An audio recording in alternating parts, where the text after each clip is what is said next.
हमारी साध संगत जी, आप जी ये शाम ਦੀ ਆਨਲਾਈਨ ਗੁਰਮਤਿ ਕਲਾਸ ਵਿੱਚ ਜੁੜ ਚੁੱਕੇ ਹੋ, ਜਿਸ ਵਿੱਚ ਹਰ ਰੋਜ਼ ਆਪਾਂ ਧੰਨ ਸਤਿਗੁਰੂ ਸ੍ਰੀ ਗੁਰੂ ਅਰਜਨ ਦੇਵ ਮਹਾਰਾਜ ਜੀ ਦੀ ਪਾਵਨ ਬਾਣੀ ਸ੍ਰੀ ਸੁਖਮਨੀ ਸਾਹਿਬ ਦੀ ਸੰਥਿਆ ਤੇ ਵਿਚਾਰ ਕਰਦੇ ਹਾਂ। ਸਤਿਗੁਰਾਂ ਦੀ ਰਹਿਮਤ ਹੋਈ ਹੈ, ਆਪਾਂ 16 ਅਸ਼ਟਪਦੀਆਂ ਸਮੇਤ ਸ਼ਲੋਕਾਂ ਦੇ ਸੰਥਿਆ ਤੇ ਵਿਚਾਰ ਕਰ ਚੁੱਕੇ ਹਾਂ। ਅੱਜ ਆਪਾਂ 17ਵੀਂ ਅਸ਼ਟਪਦੀ ਦਾ ਜੋ ਸ਼ਲੋਕ ਆਪ ਜੀ ਦੀ ਸਕਰੀਨ ਉੱਪਰ ਹੈ, ਇੱਥੋਂ ਸੰਥਿਆ ਤੇ ਵਿਚਾਰ ਆਰੰਭ ਕਰਨੀ ਹੈ। ਸੋ ਆਪ ਜਿੰਨੀ ਵੀ ਸੰਗਤ ਜੁੜ ਚੁੱਕੇ ਹੋ, ਸਭ ਸੰਗਤ ਦਾ ਬਹੁਤ ਬਹੁਤ ਧੰਨਵਾਦ। ਆਓ ਆਪਾਂ ਇਸ ਪਾਵਨ ਬਾਣੀ ਦੀ ਸੰਥਿਆ ਆਰੰਭ ਕਰੀਏ। ਧੰਨ ਸਤਿਗੁਰੂ ਸ੍ਰੀ ਗੁਰੂ ਅਰਜਨ ਦੇਵ ਜੀ ਦਾ ਧਿਆਨ ਧਰੀਏ। ਸਤਿਗੁਰਾਂ ਨੇ ਸਾਧ ਸੰਗਤ ਇਸ ਅਸ਼ਟਪਦੀ ਦੇ ਅੰਦਰ ਪਰਮੇਸ਼ਰ ਦੀ ਬੇਅੰਤਤਾ ਬਿਆਨ ਕੀਤੀ ਹੈ। ਜਿਵੇਂ ਮਹਾਰਾਜ ਨੇ 16ਵੀਂ ਅਸ਼ਟਪਦੀ 'ਚ ਕਿਹਾ ਸੀ ਪਰਮੇਸ਼ਰ ਦੇ ਬਾਰੇ ਕਿ ਉਹ ਬੇਅੰਤ ਹੈ। ਹੁਣ ਸਤਿਗੁਰੂ ਇੱਥੇ ਉਸ ਪਰਮੇਸ਼ਰ ਨੂੰ ਸੱਚਾ ਦੱਸਦੇ ਹਨ ਕਿ ਉਹ ਪਰਮੇਸ਼ਰ ਸੱਚਾ ਹੈ ਤੇ ਸਦੀਵ ਕਾਲ ਲਈ ਸੱਚਾ ਹੈ। ਜੋ ਆਪ ਜੀ ਪਹਿਲਾ ਸ਼ਲੋਕ ਦੇਖ ਰਹੇ ਹੋ, ਸ਼ਲੋਕ ਆਦਿ ਸੱਚ, ਇਹ ਸਤਿਗੁਰਾਂ ਦਾ ਧੰਨ ਗੁਰੂ ਨਾਨਕ ਸਾਹਿਬ ਜੀ ਦਾ ਵੀ ਸ਼ਲੋਕ ਹੈ, ਜੋ ਜਪਜੀ ਸਾਹਿਬ ਦੀ ਬਾਣੀ ਦੇ ਵਿੱਚ ਸਭ ਤੋਂ ਪਹਿਲਾਂ ਆਰੰਭ ਦੇ ਉੱਤੇ ਦਰਜ ਕੀਤਾ ਹੈ ਮਹਾਰਾਜ ਨੇ। ਥੋੜ੍ਹੇ ਜਿਹੇ ਫਰਕ ਦੇ ਨਾਲ ਸਾਧ ਸੰਗਤ ਤੇ ਸ਼ਲੋਕ ਇੱਥੇ ਦਰਜ ਆਇਆ ਹੈ। ਜਿਵੇਂ ਭੇ ਸੱਚ ਸ਼ਬਦ ਸਤਿਗੁਰੂ ਗੁਰੂ ਅਰਜਨ ਦੇਵ ਮਹਾਰਾਜ ਜੀ ਨੇ ਵਰਤਿਆ ਹੈ, ਉੱਥੇ ਭੀ ਸੱਚ ਹੈ ਤੇ ਇੱਥੇ ਭੇ ਸੱਚ, ਭੱਬੇ ਨੂੰ ਸਿਹਾਰੀ ਹੈ, ਉੱਥੇ ਭੱਬੇ ਨੂੰ ਬਿਹਾਰੀ ਹੈ ਜਪਜੀ ਸਾਹਿਬ ਦੇ ਵਿੱਚ, ਤੇ ਇੱਥੇ ਸੁਖਮਨੀ ਸਾਹਿਬ ਦੇ ਵਿੱਚ ਇਸ ਸ਼ਲੋਕ ਦੇ ਨਾਲ ਸਿਹਾਰੀ ਲੱਗੀ ਹੋਈ ਹੈ। ਸੰਪਰਦਾਇ ਵਿਦਵਾਨਾਂ ਨੇ ਇੱਕ ਉਥਾਨਕਾ ਵੀ ਇਹਦੀ ਦਿੱਤੀ ਹੈ ਕਿ ਗੁਰੂ ਅਰਜਨ ਦੇਵ ਮਹਾਰਾਜ ਜੀ ਦੇ ਕੋਲ ਬਾਬਾ ਸ਼੍ਰੀ ਚੰਦ ਜੀ ਆਏ। ਉਹਨਾਂ ਨੇ ਆਣ ਕੇ ਕਿਹਾ ਹੈ ਕਿ ਮਹਾਰਾਜ ਸਤਿਗੁਰੂ ਸਾਹਿਬ ਕੀ ਕਾਰਜ ਪਏ ਕਰਦੇ ਹੋ, ਤੇ ਮਹਾਰਾਜ ਨੇ ਕਿਹਾ ਸੁਖਮਨੀ ਸਾਹਿਬ ਦੀ ਬਾਣੀ ਇੱਕ ਉਚਾਰ ਰਹੇ ਹਾਂ। ਤੇ ਇਹਨਾਂ ਨੇ ਕਿਹਾ ਮਹਾਰਾਜ ਕਿੰਨੀ ਉਚਾਰ ਲਈ? ਕਹਿੰਦੇ ਕਿ 16 ਅਸ਼ਟਪਦੀਆਂ ਸੰਪੂਰਨ ਕਰ ਲਈਆਂ ਤੇ ਅਸੀਂ 24 ਅਸ਼ਟਪਦੀਆਂ ਸੰਪੂਰਨ ਕਰ ਲਈਆਂ। ਤੇ ਮਹਾਰਾਜ ਅੱਗੇ ਵੀ ਉਚਾਰਨ ਕਰੋ। ਕਹਿੰਦੇ ਹੁਣ ਤੁਸੀਂ ਆਏ ਹੋ। ਗੁਰੂ ਅਰਜਨ ਦੇਵ ਜੀ ਕਹਿੰਦੇ ਫਿਰ ਇੱਕ ਸ਼ਲੋਕ ਤੁਸੀਂ ਵੀ ਕੁਛ ਨਾ ਕੁਛ ਉਚਾਰਨ ਕਰੋ, ਅਸੀਂ ਤੁਹਾਡਾ ਵੀ ਲਿਖ ਦਈਏ, ਤੁਸੀਂ ਵੀ ਸਤਿਗੁਰਾਂ ਦੀ ਅੰਸ਼ ਬੰਸ਼ ਵਿੱਚੋਂ। ਤੇ ਗੁਰੂ ਅਰਜਨ ਦੇਵ ਜੀ ਦੀ ਇਹ ਗੱਲ ਸੁਣ ਕੇ ਬਾਬਾ ਸ਼੍ਰੀ ਚੰਦ ਜੀ ਨੇ ਨਿਮਰਤਾ ਦੇ ਨਾਲ ਹੱਥ ਜੋੜ ਕੇ ਕਿਹਾ ਕਿ ਮਹਾਰਾਜ ਸਤਿਗੁਰੂ ਸੱਚੇ ਪਾਤਸ਼ਾਹ, ਇਹ ਵਡਿਆਈ ਤੁਹਾਨੂੰ ਹੀ ਬਾਣਾਉਂਦੀ ਹੈ, ਕਿਉਂਕਿ ਅਸੀਂ ਗੁਰੂ ਦੀ ਬਰਾਬਰੀ ਨਹੀਂ ਕਰ ਸਕਦੇ, ਗੁਰੂ ਨਾਨਕ ਸਾਹਿਬ ਦੀ ਬਰਾਬਰੀ ਨਹੀਂ ਕਰ ਸਕਦੇ, ਤੁਹਾਡੀ ਬਰਾਬਰੀ ਨਹੀਂ ਕਰ ਸਕਦੇ ਮਹਾਰਾਜ। ਅਸੀਂ ਕੋਈ ਵਿਸ਼ੇਸ਼ ਤੌਰ ਦੇ ਉੱਤੇ ਸਾਡੀ ਕੀ ਔਕਾਤ ਹੈ ਕਿ ਅਸੀਂ ਕੋਈ ਬਾਣੀ ਉਚਾਰ ਸਕੀਏ? ਤੇ ਗੁਰੂ ਅਰਜਨ ਦੇਵ ਮਹਾਰਾਜ ਨੇ ਕਿਹਾ ਨਹੀਂ, ਤੁਸੀਂ ਫਿਰ ਵੀ ਪੁਰਖ ਹੋ, ਵੱਡੇ ਹੋ ਸਾਡੇ, ਤੁਸੀਂ ਕੋਈ ਨਾ ਕੋਈ ਜਿਹੜਾ ਜ਼ਰੂਰ ਸਾਨੂੰ ਦੱਸੋ ਕਿ ਅਸੀਂ ਕੁਛ ਨਾ ਕੁਛ ਜਿਹੜਾ ਲਿਖ ਸਕੀਏ, ਕੋਈ ਬਾਣੀ ਆਪ ਜੀ ਵੀ ਕੋਈ ਸ਼ਲੋਕ ਜਿਹੜਾ ਹੈ ਉਚਾਰਨ ਕਰੋ। ਤੇ ਬਾਬਾ ਸ਼੍ਰੀ ਚੰਦ ਜੀ ਨੇ ਪਿਆਰ ਨਾਲ ਕਿਹਾ ਕਿ ਗੁਰੂ ਨਾਨਕ ਸਾਹਿਬ ਜੀ ਦੀ ਬਾਣੀ ਤੋਂ ਇਲਾਵਾ ਹੋਰ ਵੱਡੀ ਬਾਣੀ ਕਿਹੜੀ ਹੋ ਸਕਦੀ ਹੈ ਮਹਾਰਾਜ? ਤੇ ਮੈਨੂੰ ਗੁਰੂ ਨਾਨਕ ਸਾਹਿਬ ਜੀ ਦਾ ਜਿਹੜਾ ਸ਼ਲੋਕ ਹੈ ਨਾ, ਆਦਿ ਸੱਚ ਜੁਗਾਦ ਸੱਚ ਵਾਲਾ, ਇਹ ਬੜਾ ਪਸੰਦ ਹੈ, ਬਹੁਤ ਆਨੰਦ ਆਉਂਦਾ ਜਦੋਂ ਮੈਂ ਇਹਨੂੰ ਪੜ੍ਹਦਾ। ਤੇ ਤੁਸੀਂ ਕਿਰਪਾ ਕਰੋ ਇਹੀ ਸ਼ਲੋਕ ਜਿਹੜਾ ਹੈ ਇੱਥੇ ਉਚਾਰਨ ਕਰ ਦਿਓ, ਇੱਥੇ ਹੀ ਲਿਖ ਦਿਓ ਤੁਸੀਂ ਮਹਾਰਾਜ। ਤੇ ਫਿਰ ਗੁਰੂ ਅਰਜਨ ਦੇਵ ਮਹਾਰਾਜ ਜੀ ਨੇ ਇੱਕ ਥੋੜ੍ਹਾ ਜਿਹਾ ਫਰਕ ਪਾ ਕੇ ਭੇ ਸੱਚ ਸ਼ਬਦ ਵਰਤ ਕੇ ਤੇ ਇਹ ਸ਼ਲੋਕ ਸਤਿਗੁਰਾਂ ਨੇ ਇੱਥੇ ਦਰਜ ਕੀਤਾ ਹੈ। ਇਹ ਸਤਿਗੁਰੂ ਗੁਰੂ ਅਰਜਨ ਦੇਵ ਮਹਾਰਾਜ ਜੀ ਦੀ ਮਹਾਨਤਾ ਹੈ ਕਿ ਉਹਨਾਂ ਨੇ ਆਏ ਹੋਏ ਨੂੰ, ਜੋ ਸਤਿਗੁਰਾਂ ਦੀ ਅੰਸ਼ ਵਿੱਚੋਂ ਬਾਬਾ ਸ਼੍ਰੀ ਚੰਦ ਜੀ, ਉਹਨਾਂ ਦਾ ਵੀ ਮਾਣ ਰੱਖਿਆ ਹੈ। ਤੇ ਨਾਲ ਸਤਿਗੁਰਾਂ ਨੇ ਜੋ ਸ਼ਲੋਕ ਹੈ ਉਹ ਗੁਰੂ ਨਾਨਕ ਸਾਹਿਬ ਜੀ ਦਾ ਹੀ ਹੈ, ਭਾਵੇਂ ਥੋੜ੍ਹਾ ਜਿਹਾ ਫਰਕ ਪਾ ਕੇ ਮਹਾਰਾਜ ਨੇ ਆਪਣਾ ਸ਼ਲੋਕ ਦਰਜ ਕੀਤਾ। ਇਸ ਸ਼ਬਦ ਦੇ ਸਾਧ ਸੰਗਤ ਜਿਹੜੇ ਅਰਥ ਹਨ ਉਹ ਸੇਮ ਹੀ ਹਨ, ਕੋਈ ਅਲੱਗ ਨਹੀਂ ਹਨ ਅਰਥ। ਜੋ ਧੰਨ ਸ਼੍ਰੀ ਗੁਰੂ ਨਾਨਕ ਸਾਹਿਬ ਜੀ ਦੀ ਜਪਜੀ ਸਾਹਿਬ ਵਾਲੀ ਬਾਣੀ ਦੇ ਸ਼ਲੋਕ ਦੇ ਅਰਥ ਹਨ, ਉਹੀ ਸੇਮ ਹੀ ਅਰਥ ਇੱਥੇ ਹਨ। ਸ਼ਲੋਕ ਆਦਿ ਸੱਚ ਜੁਗਾਦ ਸੱਚ, ਹੈ ਭੇ ਸੱਚ ਨਾਨਕ ਹੋਸੀ ਭੇ ਸੱਚ। ਸਾਧ ਸੰਗਤ ਜ਼ਿਆਦਾਤਰ ਕੀ ਹੁੰਦਾ ਹੈ ਕਿ ਜਪਜੀ ਸਾਹਿਬ ਪੜ੍ਹਨ ਵਾਲੇ ਗੁਰਮੁਖ ਜ਼ਿਆਦਾ ਹੁੰਦੇ ਆ, ਕਈਆਂ ਨੇ ਸੁਖਮਨੀ ਸਾਹਿਬ ਦੀ ਬਾਣੀ ਨਹੀਂ ਪੜ੍ਹੀ ਹੁੰਦੀ, ਉਹ ਫਿਰ ਜਦੋਂ ਗੁਟਕਾ ਸਾਹਿਬ ਤੋਂ ਬਾਣੀ ਪੜ੍ਹਦੇ ਆ ਤੇ ਕਈ ਵਾਰੀ ਇੱਥੇ ਗਲਤੀ ਕਰ ਜਾਂਦੇ, ਵੀ ਸੱਚ ਪੜ ਜਾਂਦੇ ਆ। ਤੇ ਕਈ ਇੱਥੋਂ ਤੱਕ ਵੀ ਮੈਂ ਵੇਖਿਆ, ਕਈ ਗੁਟਕੇ ਸਾਹਿਬਾਨ ਤੋਂ ਜਦੋਂ ਪਾਠ ਕਰਦੇ ਉਹਨਾਂ ਨੂੰ ਇੰਜ ਲੱਗਦਾ ਕਿ ਇੱਥੇ ਗਲਤੀ ਹੈ, ਉਹ ਫਿਰ ਭੇ ਨੂੰ ਭੀ ਬਣਾ ਦਿੰਦੇ ਆ। ਉਹਨਾਂ ਨੂੰ ਇੰਜ ਲੱਗਦਾ ਗਲਤੀ ਉਹਨਾਂ ਦੀ ਆਪਣੀ ਹੁੰਦੀ, ਕਿਉਂਕਿ ਪੜ੍ਹਿਆ ਨਹੀਂ ਹੁੰਦਾ ਬਾਣੀ ਨੂੰ। ਤੇ ਕਈ ਵਾਰੀ ਸੁਖਮਨੀ ਸਾਹਿਬ ਕਰਨ, ਜਿੱਥੇ ਸੰਗਤੀ ਤੌਰ ਦੇ ਉੱਤੇ ਬੈਠ ਕੇ ਕਿਤੇ ਸੁਖਮਨੀ ਸਾਹਿਬ ਕੋਈ ਕਰਦਾ ਹੋਵੇ, ਉੱਥੇ ਫਿਰ ਉਹ ਕਿਤੇ ਨਾ ਕਿਤੇ ਆਉਂਦੇ ਆ, ਜਦੋਂ ਪਾਠ ਕਰਦੇ ਉਹ ਸਿਹਾਰੀ ਲੱਗੀ ਵੇਖ ਕੇ ਇਹਨੂੰ ਬਿਹਾਰੀ ਬਣਾ ਜਾਂਦੇ ਕਿ ਇੱਥੇ ਤੇ ਭੀ ਸੱਚ ਹੋਣਾ ਚਾਹੀਦਾ। ਸੋ ਇਸ ਤਰ੍ਹਾਂ ਨਹੀਂ ਕਰਨਾ। ਇਹ ਸ਼ਬਦ ਜਿਹੜਾ ਹੈ ਅਲੱਗ ਹੈ, ਭੇ ਸੱਚ ਹੈ। ਇਹਨੂੰ ਥੋੜਾ ਧਿਆਨ ਦੇ ਵਿੱਚ ਰੱਖ ਕੇ ਬਾਣੀ ਦਾ ਉਚਾਰਨ ਕਰਨਾ ਹੈ। ਸਤਿਗੁਰੂ ਬਖਸ਼ਿਸ਼ ਕਰਦੇ ਨੇ, ਜੋ ਪਰਮੇਸ਼ਰ ਵਾਹਿਗੁਰੂ ਅਕਾਲ ਪੁਰਖ ਹੈ, ਉਹ ਆਦ ਭਾਵ ਮੁੱਢ ਤੋਂ ਹੀ ਸੱਚਾ ਹੈ। ਜਦੋਂ ਮੁੱਢ ਵੀ ਨਹੀਂ ਸੀ ਇਸ ਸ੍ਰਿਸ਼ਟੀ ਦਾ, ਉਸ ਤੋਂ ਵੀ ਪਹਿਲਾਂ ਉਹ ਪਰਮੇਸ਼ਰ ਸੱਚਾ ਸੀ। ਜੁਗਾਦ ਸੱਚ, ਜੁਗ ਆਦ ਭਾਵ ਜਦੋਂ ਪਰਮੇਸ਼ਰ ਨੇ ਰਚਨਾ ਕੀਤੀ ਹੈ ਸਾਰੇ ਸੰਸਾਰ ਦੀ, ਇਹਨਾਂ ਤਿੰਨਾਂ ਕਾਲਾਂ ਦੀ ਰਚਨਾ, ਫਿਰ ਸਤਿਯੁਗ, ਤ੍ਰੇਤਾ, ਦੁਆਪਰ ਆਦਿਕ ਜਿੰਨੇ ਵੀ ਆ ਯੁੱਗ ਮੰਨੇ ਗਏ, ਉਹਨਾਂ ਯੁੱਗਾਂ ਤੋਂ ਜਦੋਂ ਉਹਨਾਂ ਦੀ ਆਰੰਭਤਾ ਕੀਤੀ ਹੈ, ਉਦੋਂ ਵੀ ਪਰਮੇਸ਼ਰ ਵਾਹਿਗੁਰੂ ਸੱਚਾ ਸੀ। ਆਦ ਸੱਚ, ਆਦ ਭਾਵ ਮੁੱਢ ਤੋਂ, ਜਦੋਂ ਸ੍ਰਿਸ਼ਟੀ ਨਹੀਂ ਬਣੀ ਸੀ। ਜੁਗਾਦ, ਜਦੋਂ ਸ੍ਰਿਸ਼ਟੀ ਬਣੀ ਉਦੋਂ ਵੀ ਸੱਚਾ ਸੀ। ਹੈ ਭੇ ਸੱਚ, ਸਤਿਗੁਰ ਕਹਿੰਦੇ ਆ ਹੁਣ ਵੀ ਸੱਚਾ ਹੈ। ਜਦੋਂ ਯੁੱਗਾਂ ਦੀ ਆਰੰਭਤਾ ਹੋ ਗਈ, ਸੰਸਾਰ ਦੇ ਉੱਤੇ ਮਨੁੱਖਤਾ ਵੱਸ ਗਈ, ਉਦੋਂ ਵੀ ਉਹ ਸੱਚਾ ਹੈ ਪਰਮੇਸ਼ਰ। ਨਾਨਕ ਹੋਸੀ ਭੇ ਸੱਚ, ਮਹਾਰਾਜ ਕਹਿੰਦੇ ਉਹ ਜਦੋਂ ਸਾਰਾ ਕੁਝ ਨਾਸ਼ ਹੋ ਜਾਏਗਾ, ਧਰਤੀ ਨਹੀਂ ਰਹੇਗੀ, ਸੰਸਾਰ ਨਹੀਂ ਰਹੇਗਾ, ਮਹਾਰਾਜ ਕਹਿੰਦੇ ਉਦੋਂ ਵੀ ਵਾਹਿਗੁਰੂ ਸੱਚਾ ਹੋਵੇਗਾ, ਉਦੋਂ ਵੀ ਉਹੀ ਹੋਵੇਗਾ। ਹੋਰ ਉਸ ਤੋਂ ਇਲਾਵਾ ਹੋਰ ਕੋਈ ਨਹੀਂ ਹੈ। ਉਹ ਸੱਚਾ ਹੈ, ਉਹ ਸਦੀਵੀ ਤੌਰ ਤੇ ਸੱਚਾ ਰਹਿਣ ਵਾਲਾ ਹੈ। ਬਾਕੀ ਸੰਸਾਰ ਝੂਠਾ ਹੈ। ਕਿਉਂਕਿ ਸਾਧ ਸੰਗਤ, ਸੰਸਾਰ ਜਿਹੜਾ ਹੈ ਉਹ ਖਤਮ ਹੋ ਜਾਣਾ, ਨਾਸ਼ ਹੋ ਜਾਣਾ। ਸੰਸਾਰ ਤੇ ਜੇ ਅਸੀਂ ਆਏ ਹਾਂ, ਬਚਪਨ ਹੈ, ਜਵਾਨੀ, ਬੁਢੇਪਾ ਹੰਢਾ ਕੇ ਫਿਰ ਮੌਤ ਹੈ ਉਸ ਤੋਂ ਬਾਅਦ। ਜੇ ਸੰਸਾਰ ਤੇ ਗੱਲ ਕਰੀਏ, ਵੱਡੇ ਵੱਡੇ ਬ੍ਰਿਖ ਆ, ਉਹ ਵੀ ਕਈ ਸਮਿਆਂ ਦੇ ਲੱਗੇ ਹੋਏ ਆ, ਉਹਨਾਂ ਦੀ ਵੀ ਉਮਰ ਪੂਰੀ ਹੋ ਜਾਂਦੀ ਹੈ ਤੇ ਉਹ ਵੀ ਖਤਮ ਹੋ ਜਾਂਦੇ। ਫਿਰ ਵੱਡੇ ਵੱਡੇ ਕਿਲੇ ਬਣਾਏ ਸੀ, ਹੁਣ ਦੇਖੋ ਖੰਡਰ ਹੋ ਗਏ। ਸੱਚੇ ਹੋਣ ਤੇ ਖੰਡਰ ਨਾ ਹੋਣ, ਕਿਉਂਕਿ ਝੂਠੇ ਇਸ ਕਰਕੇ ਖੰਡਰ ਹੋ ਗਏ, ਖਤਮ ਹੋ ਗਏ।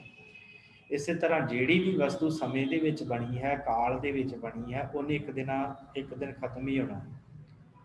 ਪਰ ਜਿਹੜੀ ਚੀਜ਼ ਕਾਲ ਤੋਂ ਬਾਹਰ ਹੈ, ਕਿਉਂਕਿ ਪਰਮੇਸ਼ਰ ਨੇ ਹੀ ਕਾਲ ਬਣਾਇਆ, ਸਮਾਂ ਬਣਾਇਆ, ਇਸ ਕਰਕੇ ਵਾਹਿਗੁਰੂ ਉਸ ਕਾਲ ਤੋਂ ਪਰੇ ਹੈ, ਉਹ ਇਸ ਕਾਲ ਦੇ ਵਿੱਚ ਨਹੀਂ ਆਉਂਦਾ। ਇਸ ਕਰਕੇ ਉਹ ਪਰਮੇਸ਼ਰ ਜੋ ਹੈ ਉਹ ਮੁੱਢ ਕਦੀਮਾ ਤੋਂ ਸੱਚਾ ਹੈ।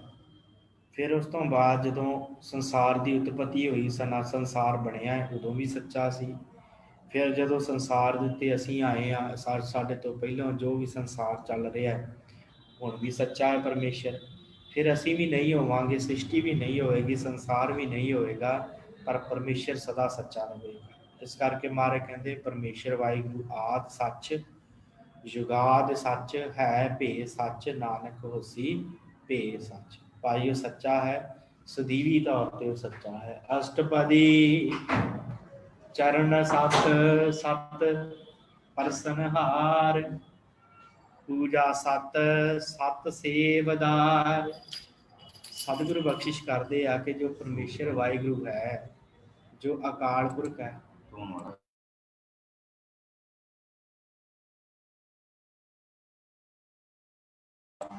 ਵਾਹਿਗੁਰੂ ਸਤਿਗੁਰੂ ਬਖਸ਼ਿਸ਼ ਕਰਦੇ ਆ, ਚਰਨ ਸਤ, ਸਤ ਪਰਸਨਹਾਰ। ਉਹ ਪਰਮੇਸ਼ਰ ਜਿਹੜਾ ਹੈ ਨਾ, ਅਕਾਲ ਪੁਰਖ, ਜਿਹੜਾ ਕਦੀ ਵੀ ਨਾਸ਼ ਨਹੀਂ ਹੁੰਦਾ, ਉਹ ਵਾਹਿਗੁਰੂ ਦੇ ਜਿਹੜੇ ਚਰਨ ਹਨ ਉਹ ਸੱਚੇ ਹਨ। ਚਰਨ ਕੀ ਹੈ ਉਸ ਪਰਮੇਸ਼ਰ ਦੇ? ਉਹ ਪਰਮੇਸ਼ਰ ਵਾਹਿਗੁਰੂ ਦੀ ਜਿੰਨੀ ਵੀ ਬਣਾਈ ਹੋਈ ਸ੍ਰਿਸ਼ਟੀ, ਉਹਦੇ ਚਰਨ ਹਨ। ਪਰਮੇਸ਼ਰ ਦੇ ਚਰਨ ਸੱਚੇ ਹਨ। ਸਤ ਪਰਸਨਹਾਰ, ਤੇ ਜਿਹੜੇ ਉਹਨੂੰ ਪਰਸਨ ਵਾਲੇ ਹਨ, ਛੂਹਣ ਵਾਲੇ ਹਨ, ਉਹ ਵੀ ਸੱਚੇ ਹਨ। ਜਿਹੜਾ ਪਰਮੇਸ਼ਰ ਦੇ ਚਰਨ ਕੀ ਹਨ? ਨਾਮ ਹਨ, ਬਾਣੀ ਹੈ, ਬੰਦਗੀ ਹੈ, ਸਿਮਰਨ ਹੈ। ਜਿਹੜੇ ਉਹਨਾਂ ਚਰਨਾਂ ਨੂੰ ਪਰਸਦੇ ਹਨ, ਉਹ ਵੀ ਪਰਸਨਹਾਰ ਵੀ ਸਦੀਵੀ ਤੌਰ ਤੇ ਸੱਚੇ ਹੋ ਜਾਂਦੇ। ਜੋ ਪਰਮੇਸ਼ਰ ਨੂੰ ਧਿਆਉਂਦੇ ਆ ਉਹ ਵੀ ਸੱਚੇ ਹੋ ਜਾਂਦੇ ਆ, ਕਿਉਂਕਿ ਪਰਮੇਸ਼ਰ ਵੀ ਸੱਚਾ ਹੈ ਤੇ ਉਹਨੂੰ ਧਿਆਉਣ ਵਾਲੇ ਵੀ, ਪਰਮੇਸ਼ਰ ਨੂੰ ਧਿਆਉਣ ਵਾਲੇ ਵੀ ਜਿਹੜੇ ਹਨ ਉਹ ਵੀ ਸੱਚੇ ਹਨ। ਚਰਨ ਸਤ, ਸਤ ਪਰਸਨਹਾਰ, ਪੂਜਾ ਸਤ, ਸਤ ਸੇਵਦਾਰ। ਤੇ ਉਹਦੀ ਪੂਜਾ ਜਿਹੜੀ ਹੈ ਜਿਹੜਾ ਉਸ ਵਾਹਿਗੁਰੂ ਦੇ ਸੱਚੇ ਸਰੂਪ ਦੀ ਪੂਜਾ ਕਰਦਾ ਹੈ ਸੇਵਾਦਾਰ ਬਣ ਕੇ, ਮਹਾਰਾਜ ਕਹਿੰਦੇ ਉਹ ਵੀ ਸੱਚਾ ਹੋ ਜਾਂਦਾ, ਸੱਚਾ ਸੇਵਾਦਾਰ ਹੁੰਦਾ। ਕਿਉਂਕਿ ਜਿੰਨਾ ਜਿਹੜਾ ਵੀ ਆਉਂਦਾ ਹੈ ਨਾ ਪਰਮੇਸ਼ਰ ਦੀ ਬੰਦਗੀ ਕਰਦਾ, ਉਹਨੂੰ ਦੁਨੀਆ ਯਾਦ ਰੱਖਦੀ, ਉਹ ਕਦੀ ਭੁੱਲਦਾ ਨਹੀਂ, ਸਦੀਵੀ ਤੌਰ ਤੇ ਜਿਉਂਦਾ ਰਹਿ ਜਾਂਦਾ। ਜਿਨ੍ਹਾਂ ਮਹਾਂਪੁਰਖਾਂ ਦੀ ਬਾਣੀ ਗੁਰੂ ਗ੍ਰੰਥ ਸਾਹਿਬ 'ਚ ਦਰਜ ਹੈ, ਉਹ ਸਦੀਵੀ ਤੌਰ ਤੇ ਜਿਉਂਦੇ ਹਨ, ਉਹਨਾਂ ਦੇ ਵਿਚਾਰ ਲੈ ਕੇ ਅਸੀਂ ਆਪਣਾ ਜੀਵਨ ਬਤੀਤ ਕਰਦੇ ਹਾਂ। ਇਸ ਕਰਕੇ ਮਹਾਰਾਜ ਕਹਿੰਦੇ ਉਹ ਪਰਮੇਸ਼ਰ ਵੀ ਸੱਚਾ ਹੈ ਤੇ ਉਹਦੇ ਸੇਵਾਦਾਰ ਵੀ ਸੱਚੇ ਹਨ। ਦਰਸ਼ਨ ਸਤ ਸਤ ਪੇਖਣ ਹਾਰ, ਫਿਰ ਉਸ ਵਾਹਿਗੁਰੂ ਦਾ ਜਿਹੜਾ ਦਰਸ਼ਨ ਹੈ ਨਾ ਉਹ ਵੀ ਸੱਚਾ ਹੈ। ਦਰਸ਼ਨ ਸਤ, ਹਰੀ ਦਾ ਦੀਦਾਰ, ਉਹਦਾ ਦਰਸ਼ਨ ਉਹ ਵੀ ਸੱਚਾ ਹੈ।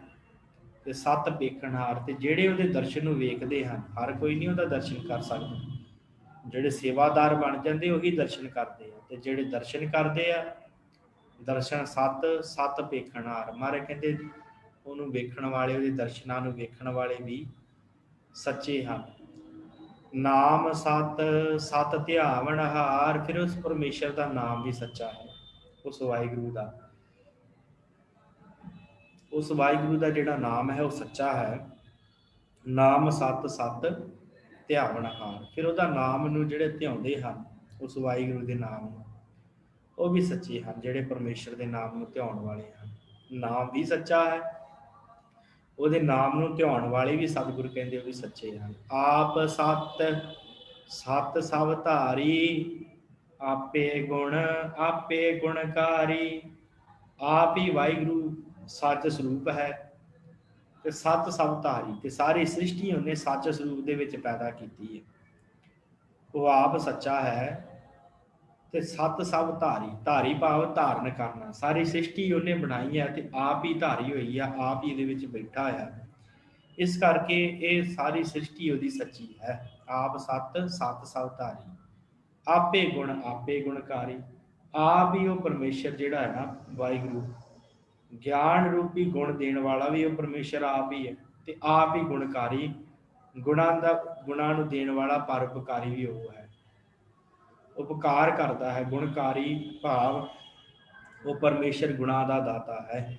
ਆਪੇ ਗੁਣ ਵੀ ਉਹ ਆਪ ਹੈ ਤੇ ਗੁਣਾਂ ਦਾ ਦਾਤਾ ਵੀ ਪਰਮੇਸ਼ਰ ਆਪ ਹੈ। ਆਪੇ ਗੁਣਕਾਰੀ, ਸ਼ਬਦ ਸਤ ਸਤ ਪ੍ਰਭ ਬਖਤਾ, ਸੁਰਤ ਸਤ ਸਤ ਜਸ ਸੁਣਤਾ, ਸ਼ਬਦ ਜਿਹੜਾ ਹੈ ਪਰਮੇਸ਼ਰ ਦਾ, ਸ਼ਬਦ ਸਤ ਸਤ ਪ੍ਰਭ ਬਖਤਾ, ਉਸ ਵਾਹਿਗੁਰੂ ਦਾ ਪਰਮੇਸ਼ਰ ਦਾ ਸ਼ਬਦ ਵੀ ਸੱਚਾ ਹੈ ਤੇ ਸਤ ਪ੍ਰਭ ਬਖਤਾ, ਤੇ ਜਿਹੜਾ ਉਸ ਸ਼ਬਦ ਨੂੰ ਬਖਤਾ ਉਚਾਰਨ ਕਰਨ ਵਾਲਾ ਹੈ ਉਹ ਵੀ ਸਤ ਸਰੂਪ ਹੈ।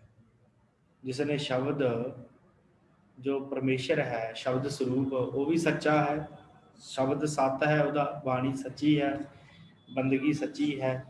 ਸਤ ਪ੍ਰਭ ਬਖਤਾ, ਤੇ ਜਿਹੜੇ ਜਪਣ ਵਾਲੇ ਹਨ ਉਹਦੇ ਇਸ ਨਾਮ ਨੂੰ, ਇਸ ਬਾਣੀ ਨੂੰ ਪੜ੍ਹਨ ਵਾਲੇ ਹਨ, ਬਖਤੇ ਹਨ, ਮਹਾਰਾਜ ਕਹਿੰਦੇ ਉਹ ਵੀ ਸੱਚੇ ਹਨ।